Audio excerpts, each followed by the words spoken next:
মাগো, একটা কথা না বলে থাকতে পারছি না। আমি আজকে এই আসরে দাঁড়িয়ে গান করতে পারতাম না।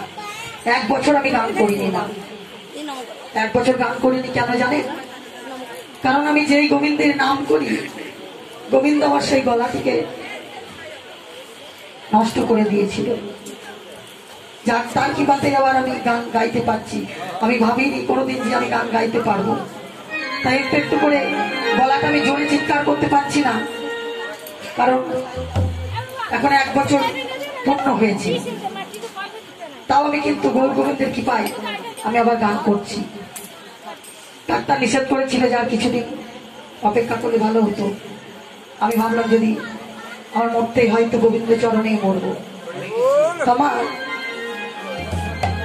আমার কণ্ঠ রোধ করা বলে ঠিক তাই কণ্ঠ রোধ হয়ে গিয়েছিল।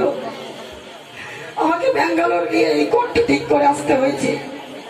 সবই কিন্তু তার ইচ্ছা। অনেক টাকা খরচা হয়েছে মা, প্রায় লাখ টাকার উপর খরচা হয়ে গেছে। আমার এই যেখানে ভোকাল কর্ড কথা হয় সেখানে একটা চামড়া বেড়ে গিয়েছিল, আর চামড়া বাড়ার জন্য আমার কণ্ঠ বেরোত না। গান করতে করতে হঠাৎ কণ্ঠ রোধ হয়ে গেল। আমি গোবিন্দের চরণে লেটে বললাম, আমি তোমার কোনো গান করি, আমি কি আর কোনো দেখতে পাচ্ছি? আমি হসপিটালে অপারেশন হবে, আমি সেই হসপিটালে অপারেশন বেডে শুয়ে অক্সিজেন দিয়েছে এবং আমাকে জ্ঞান হারা করবে। আমি শুয়ে আছি এবং গোবিন্দকে স্মরণ করছি, গোবিন্দ আমি জানি তোমার কোনো গান আবার করতে পারি। তখন বললে বিশ্বাস করবেন না, আমি সেই অপারেশন বেডে শুয়ে, অনেক ডাক্তার আছে, গ্যাসের ডাক্তার আছে, গ্যাস দিচ্ছে, বলছে 2 মিনিট গ্যাস লাগবে তাহলে অজ্ঞান হয়ে যাবে। আমি মনে মনে চিন্তা করছি, প্রভু আমার যদি আর জ্ঞান না পেতে আমি কেমন করে তোমার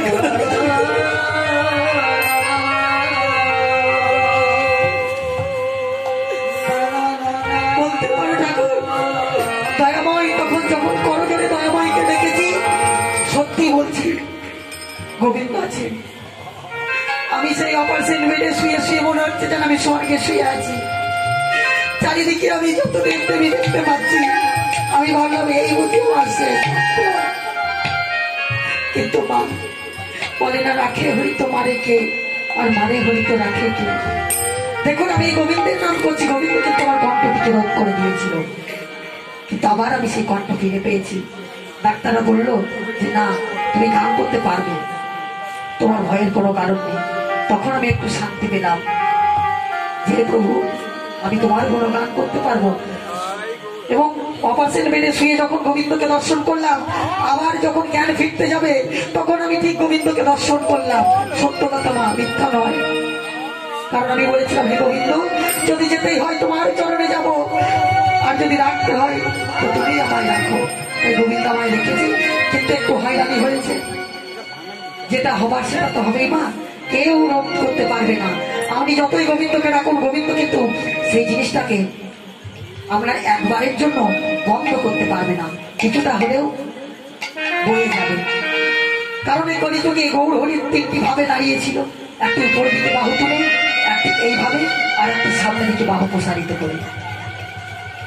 তাহলে উপর দিকে বাহু তোলা মানে কি? আত্মসমর্পণ করা।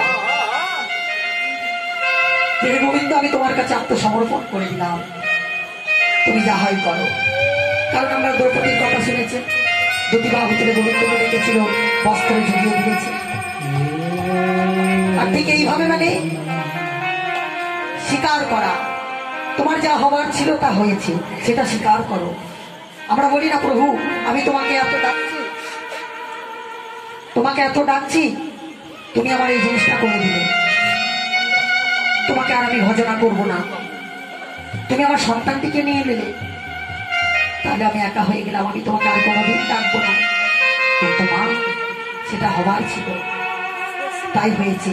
কারণ একটা এখানে যারা বোনেরা আছে বা বাবারা আছে, একটা ভাব সম্প্রসারণ করেছে, নদীর এপারে কহে ছাড়িয়া নিঃশ্বাস, ওই পারেতে সর্বসুখ। আমরা ভাবছি নদীর এপারে মনে হয় আমরা এবার ডুবে যাবো, এবার বাঁধ ভেঙে যাবে। ওপারের মানুষও আমি ভাবছি ওপারের মানুষ সুখে আছে, কিন্তু না, ওপারের মানুষ ঠিক তাই, কারো সংসারে কিছু না কিছু দুঃখ লেগেই আছে মা। তাই বেশি কথা না বলে, আর গোবিন্দ তো বাহু প্রসারিত করে দাঁড়িয়ে আছে, হে ভক্তগণ তোমরা 1 পা এগিয়ে এসো, আমি 10 পা এগিয়ে যাবো, তোমরা 10 পা এগিয়ে এসো, আমি তো তোমাদের জন্য 100 পা এগিয়ে যাবো। কিন্তু আমরা মা গোবিন্দকে ডাকার মতো ডাকতে পারি না। তাই যেটুকু ডেকেছিলাম গোবিন্দের কৃপায় আমি আবার কণ্ঠ ফিরে পেয়েছি, কিন্তু জোরে চিৎকার করাটা নিষেধ আছে।